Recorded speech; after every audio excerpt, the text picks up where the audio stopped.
भाई मेरे श्याम लगो संग लो। कार्तिक का पवित्र महीना है। ब्रज में सर्वत्र तैयारी चल रही है इंद्र के यज्ञ की।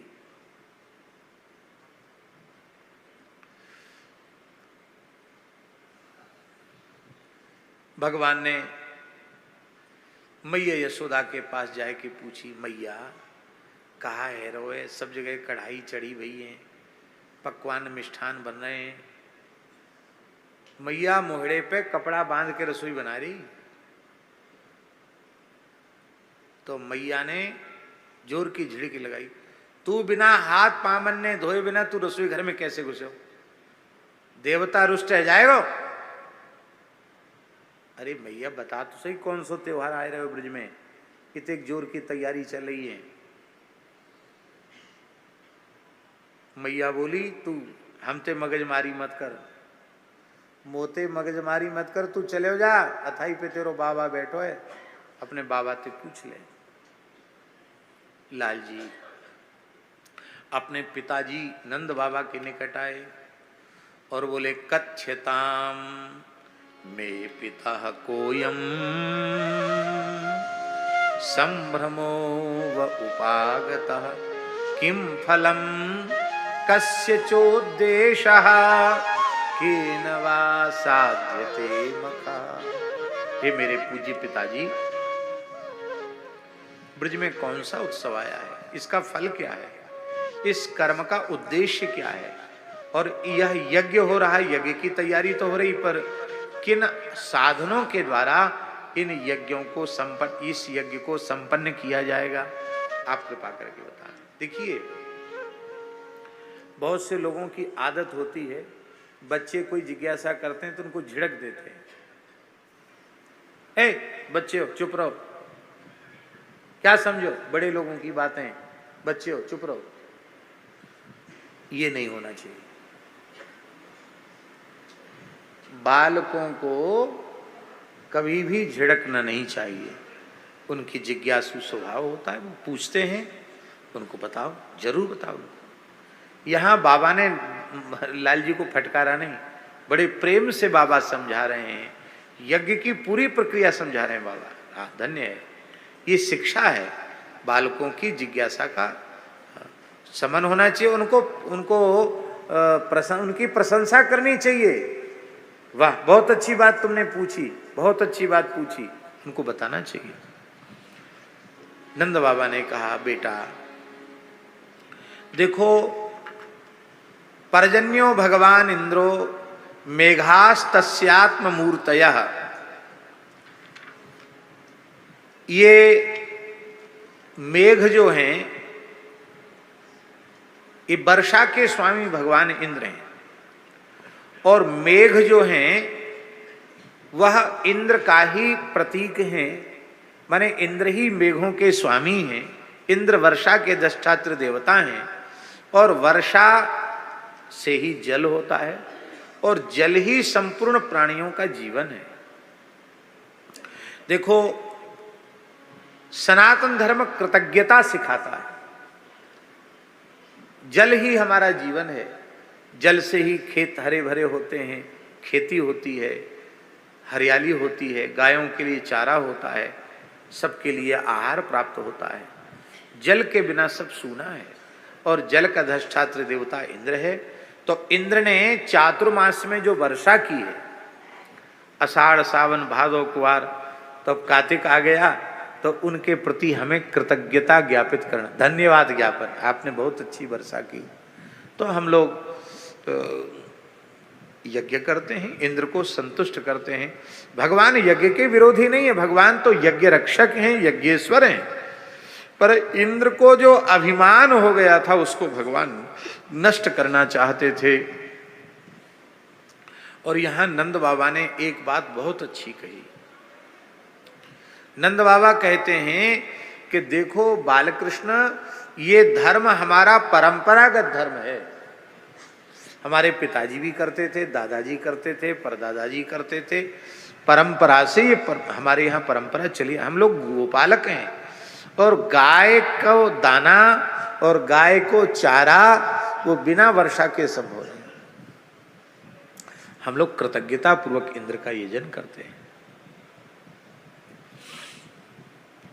ये श्लोक लिखने योग्य श्लोक है, लिखने योग्य का घर घर में लिखा देने योग्य श्लोक। य एवं विसृजेत धर्मम पारंपर्यागतम नरः कामान लोभात भयात द्वेषात सवै नाप्नोति शोभनम।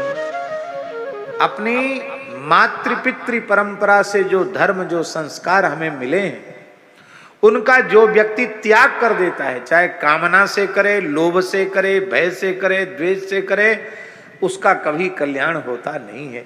इसलिए अपने परंपरागत व्रत उपवास उत्सव संस्कार इनको कभी त्यागना नहीं चाहिए। इस समय एक ऐसी परंपरा चल पड़ी है अलग अलग पंथों में संप्रदायों में, जहां वो कहते नहीं सब छोड़ दो। ऐसे भी लोग इस देश में इस समय हो गए हैं जो कहते किसी देवी देवता को मत मानो, सबके फोटो सबकी मूर्ति उठा के बाहर पटक दो कचड़े के ढेर पे, ये सब कचरा तुमने इकट्ठा कर रखा है। तब क्या करें? तो जो वैदिक सनातन धर्म की परंपरा के अनुसार देवी देवताओं का पूजन है, पंचदेव पूजन है, वो तो होता नहीं, व्यक्ति पूजा है। और वे स्वयंभू लोग अपने ही फोटो के पूजा करवाते हैं। हमारा लॉकेट गले में लटका लो, बस तुमको किस लोक में कमरा रिजर्व चाहिए वहीं रिजर्वेशन करा देंगे तुम्हारा। तमाम लोग विमुख हो रहे हैं महाराज। हम आपको क्या कहें, कहने में भी बड़ा दोष लगता। उज्जैन में रहने वाला एक व्यक्ति ऐसे ही एक परंपरा में चला गया, मैं जानकर भी नाम नहीं ले रहा हूं, जहां वो लोग मूर्ति पूजा और देवी देवताओं की पूजा कुछ नहीं मानते हैं। और वो प्रचारक बन गया महाराज। उज्जैन की बात है, नाई था, नापित, और बुद्धिमान भी था और पढ़ा लिखा भी था। तो ये सब शंकर जी की पूजा, गणेश जी की पूजा, देवी जी की पूजा, रामकृष्ण की पूजा, इन सब का निषेध। और छोटे लोग होते हैं ऐसे लोगों की बातों में भी आ जाते हैं। तो उसने एक समूह भी बना लिया। सत्य घटना सुना रहा हूं। किसी ने कहा महाराज हम नहीं करेंगे पूजा तो हमको पाप लगेगा। तो उसने उज्जैन क्षेत्र में ही कहीं कोई पुराना शिवालय था, शिवलिंग पर मूत्र त्याग कर दिया सबके सामने।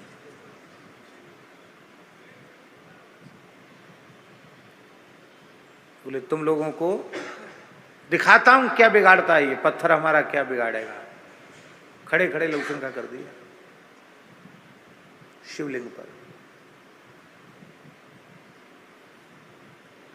थोड़े ही दिन में शरीर में कीड़े पड़ गए, गलित कुष्ठ हो गया हमारा, सब छिद्रों से कीड़े, इतनी दुर्गंध के वहां खड़ा हो तो यहां लोगों का खड़ा होना मुश्किल, और न कोई इलाज। इतना पीड़ित हुआ।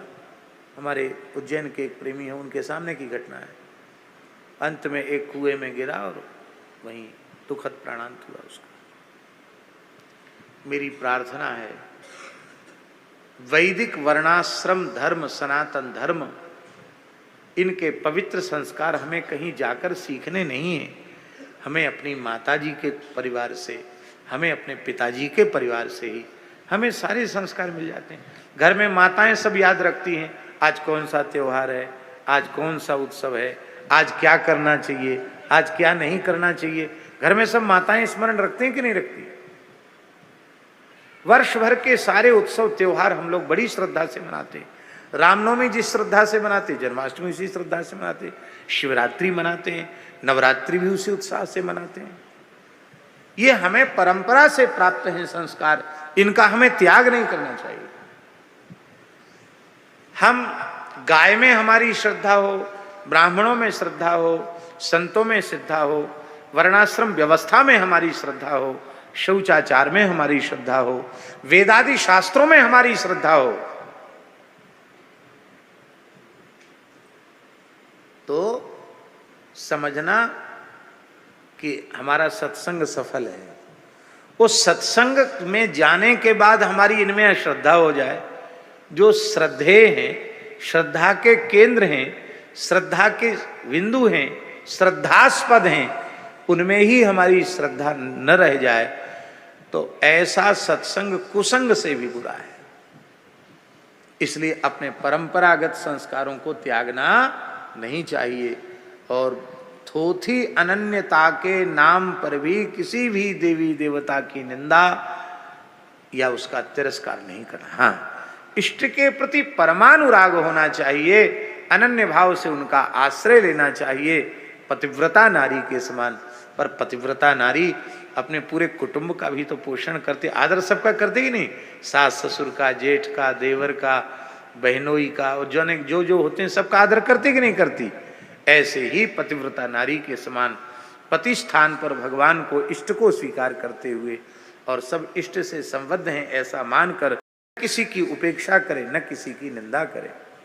भगवान परंपरागत धर्म के विरोधी नहीं है, पर भगवान ये चाहते हैं कि इंद्र का अहंकार कम हो। अहंकार दूर करना ये भगवान का अनुग्रह है, भगवान की कृपा है। भगवान ने कहा देखो हम लोग ग्वारिया हैं, हमारा धन गोधन है और गोधन जिससे बढ़े वो कर्म हमको करना चाहिए, और गोधन को बढ़ाने वाले गोवर्धन हैं। कौन है? गोवर्धन। इसलिए गोवर्धन की पूजा करनी चाहिए, क्योंकि ये गोवर्धन साक्षात नारायण हैं। यहाँ जो 25वां श्लोक है भगवान कह रहे हैं तस्माद् गवाम ब्राह्मणानाम अद्रेश्चारभ्यताम मखः य इंद्रयाग संभारास्तैरयं साध्यताम मखः। यहाँ एक बात ध्यान देने की, गवाम मखः, ब्राह्मणानाम मखः, अद्रेश्च मखः। मख शब्द सबसे अंत में है ना, गवाम मखः, ब्राह्मणानाम मखः और अद्रेश्च मखः। इसलिए भगवान ने जो गोवर्धन पूजा कराई वो सुरभि यज्ञ ही था, वो गो यज्ञ ही था। और उस प्रधान रूप से देखो, जिसका पहले स्मरण किया गया वही प्रधान होता है कि नहीं होता है। तो ये गो यज्ञ है, इस गो यज्ञ में क्या होगा? बोले गो पूजन तो होगा, गो माता की उपासना तो होगी ही, इसके साथ ही साथ ब्राह्मणों का सत्कार होगा। ब्राह्मण ऋत्विज ब्रह्मा अध्वर्यु आदि के रूप में यज्ञ में सम्मिलित होंगे। उन ब्राह्मणों के पूजन का उनके दान मान सत्कार का सौभाग्य प्राप्त होगा। और गिरिराज साक्षात भगवान श्री हरि हैं, उनके पूजन का सौभाग्य होगा। महाराज हमारा ब्रज अलौकिक है, यहाँ देवता पर्वत के रूप में विराजमान। ब्रह्मा जी बरसाने का पर्वत ब्रह्माचल है, साक्षात ब्रह्मा जी तपस्या करके पर्वत बने। नंदगाम का पर्वत रुद्राचल है, साक्षात भगवान शिव ही पर्वत बने हैं। और गिरिराज जी साक्षात गोलोक विहारी श्री कृष्ण है, साक्षात नारायण है। इसलिए हमारे गिरिराज जी ब्रज के बाहर नहीं जाते, गिरिराज जी नहीं जाते और कोई देवता भी नहीं जाता। हमारे मंदिर में विराजमान है बरसाने के एक स्वरूप। एक पंजाब की मैया बरसाने से एक पत्थर ले गई, एक शिला ले गई, और वो शिला वहां ले गई, उधर लुधियाना तरफ की कहीं की बात है। और महाराज जी जब वो ले गई तो वहां घर में उसके उपद्रव शुरू हो गया। बड़ी परेशान कि जब से आई वो ब्रिज से तब से सब बहुत तकलीफ पड़ गई, बहुत परेशानी हो गई, क्या बात है। तो ठाकुर जी से, राधा रानी से उसने प्रार्थना की रो करके। तो रात्रि में उसे स्वप्न में जो वो शिला लेके आई थी उसका दर्शन हुआ, और उस शिला से ब्रह्मा जी प्रकट हो गए स्वप्न में। और उन्होंने क्रोध पूर्वक कहा, अरे मैं 60,000 वर्ष तक कठोर तपस्या करके ब्रज में पर्वत बना केवल इसलिए ब्रजवास करने के लिए, और तू मेरे एक अंश को उठा करके ब्रजभूमि से बाहर ले आई और फिर कहती कि उपद्रव क्यों हो रहा है। यदि अपना कल्याण चाहती है तो जहां से उठा के ले वहीं छोड़ के आ। तत्काल वो लेकर वहां से आई, वो आकर उसने वहीं तो वहाँ संत थे, गहोर वन की बात है, ये ब्रह्मचारी जी के कुआं की। तो वहाँ महात्माओं ने पूछा, मैया क्या निकाल के धर रही है? तो उस मैया ने सारी घटना रो रो करके सुनाई कि महाराज जी मैं लेके गई, तब से बहुत परेशान हूँ। तो महात्मा बोले हमको दे दो। इन्होंने स्वप्न दिया। बोले नहीं नहीं, हम तो किसी को नहीं देंगे, हम तो बहुत परेशान हो गए, घबरा गए, हम तो जहाँ से उठाए वहीं रखें। वो रख के चले आए। उन महात्मा ने उसको उठा लिया शिला को। उनके यहाँ पूजा हो रही थी, हमारे वहाँ कथा हुई, तो उन्होंने ये सब घटना सुना के हमको दे दिया। बोले आपके मंदिर में रहेंगे। तो ब्रह्मा जी का स्वरूप वो शिला के रूप में ब्रह्मा जी ब्रह्मशिला वहाँ विराजमान है। आज भी ब्रज के कण कण में देवी देवता विराजमान, बहुत दिव्य है ब्रज, सामान्य नहीं है। इसलिए गिरिराज जी क्या कहना। अब तो भगवान की आज्ञा सबके सिर पर, ईश रजाए शीश सभी पे, भगवान की आज्ञा सबके सिर पर है। बाबा ने कही लाला एक बात है, इंद्र यज्ञ को तो हमें पता है कैसे किया जाए इंद्र को यज्ञ, पर ये गो यज्ञ कैसे होएगा सो तो बताओ। ये गोवर्धन बाबा को यज्ञ कैसे होएगा? बोले या इंद्र याग संभारा तई अयम साध्यताम मखा। इंद्र यज्ञ की सामग्री से ही इस यज्ञ को संपन्न कर दो। बोलो भक्तवत्सल भगवान की जय। पूजन सामग्री में ज्यादा अंतर नहीं रहता। ये हमारे आचार्य योगेंद्र जी इनसे पूछो, महाराज अमुक पूजन कराना है, पर्चा लिख दो, तो तुरंत लिखेंगे। रोली मोली पान सुपारी लौंग इलायची अमुक तमुक सब कंठस्थ रहता है।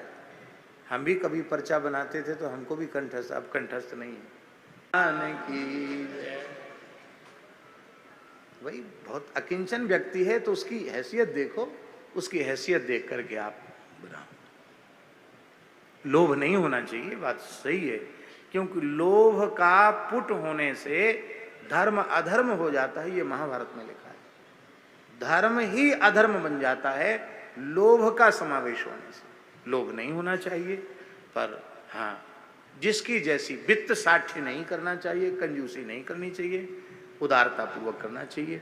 बाकी यह है कि देवताओं की पूजा प्रायः सब एक जैसी ही है। पूजन के जो षोडशोपचार के पूजन के जो द्रव्य हैं वो तो एक जैसे ही हैं। तो तई ही अयम साध्यता मखा, इंद्र यज्ञ की सामग्री ही इस यज्ञ में काम में आ जाएगी, अलग से कुछ नहीं लगाना पड़ेगा। हाँ एक बात है, क्या बोले? बात यह है कि गिरिराज बाबा की रोली मोली पान सुपारी में निकात कसर रह जाए तो कोई बात ना है, भोग में कसर नहीं रहनी चाहिए। ये भोग प्रधान ठाकुर हैं, जितने ज्यादा भोग लगाओगे उतने जल्दी राजी है जाएंगे। आजकल तो महाराज नियम बन गया गोवर्धन में, कितने 56 भोग होते हैं, लगातार होते हैं, नित्य ही होते हैं एक तरह से। पर ये 56 भोग कैसे हैं जब जानते हैं? हमारे रसिया बाबा बोलते हैं, बोले 7 दिन 7 रात तक ठाकुर जी ने कन्यू गरिया पे गोवर्धन उठायो, तो एक दिन में ठाकुर जी के 8 भोग धराए जाते हैं।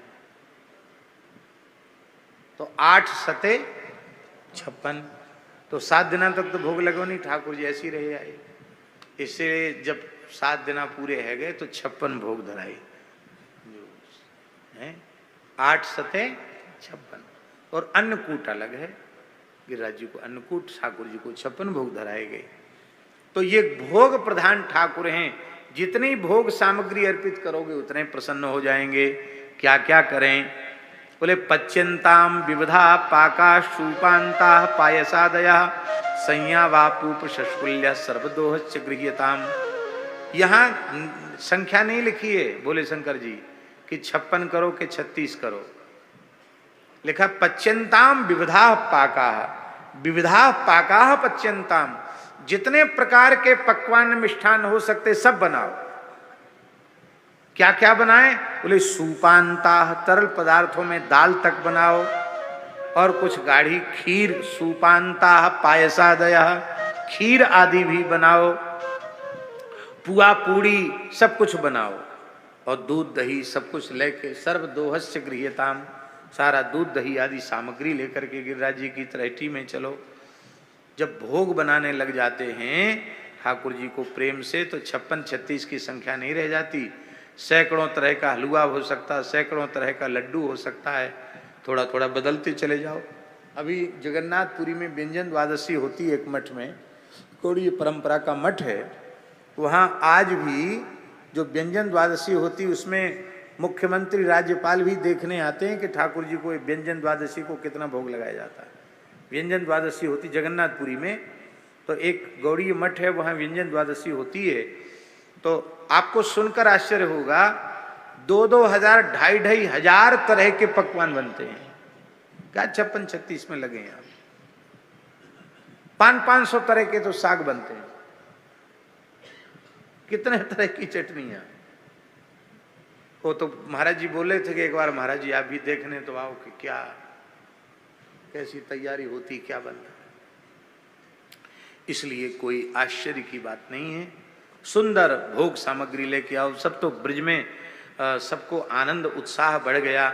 सब गिरिराज जी की तरहेटी में आए और गिरिराज जी का दर्शन करके भगवान ने बड़ी लीला की। महाराज जी कृष्णस्पन्य तमम रूपम गोप विश्रम्भणं गतः शैलोस्मीति ब्रुवन भूरी बलि मादद बृहद बपु। भगवान एक रूप से गिरिराज जी पर प्रकट हो गए और एक रूप से खुद पुजारी बने हुए हैं। भगवान निर्देश कर रहे हैं, अब आवाहन का मंत्र बोलो, अब पाद्य का मंत्र बोलो, अब आचमन का मंत्र बोलो, अब अर्घ्य का मंत्र बोलो, अब स्नान का मंत्र बोलो, अब पृथक पृथक पंचामृत स्नान कराओ, मिलित पंचामृत स्नान कराओ। एक एक करके विधि का निर्देश कर रहे हैं। पूज भी रहे हैं और पूजा भी रहे हैं। ब्राह्मण मंत्रोच्चारण कर रहे हैं। अब ग्वारिया कह रहे हैं भैया गिरिराज बाबा बड़ो दयालु देवता है, इतने दिना है इंद्र को यज्ञ करते भाई पतो ही ना है परी के इंद्र कैसो है, कारो है कि पीरो है कि हरो है कि गुलाबी है, बालक है कि बूढ़ो है, इंद्र खबर ना है परी। कितने दयालु देवता है। आज या को पूजन आरंभ ही ना है भयो, अभी तो केवल आवाहन भयो के प्रकट है गयो ये देवता।